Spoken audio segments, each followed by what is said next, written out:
Happiness. Okay, so very complicated topic, but I always like the Socrates story where he goes into the marketplace and they show him all these luxuries and fineries, and he says, "How many things there are in this world that I do not want?"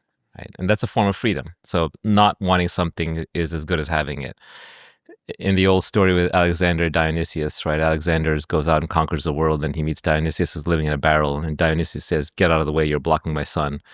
And Alexander says, "Oh, how I wish I, could be like Dionysius in the next life." And Dionysius says, "That's the difference. I don't wish that I could." Sorry, Diogenes says, "I don't wish to be Alexander." So two paths to happiness, and one path is to success. You get what you want. You satisfy your material needs, or like Diogenes, you just don't want it in the first place. And I'm not sure which one is more valid.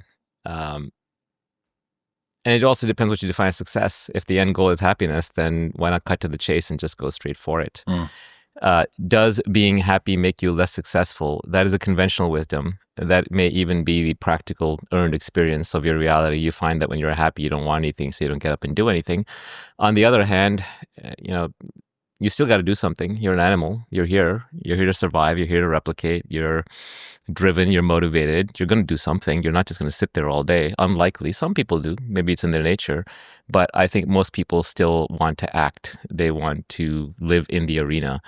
I've found for myself as I've become happier is a big word, but more peaceful, more calm, more present, more satisfied with what I have. I still want to do things. I just want to do bigger things. I want to do things that are more pure, more aligned with what I think needs to be done and what I can uniquely do. So in that sense, I think that being happier can actually make you more successful, but your definition of success will likely change along the way.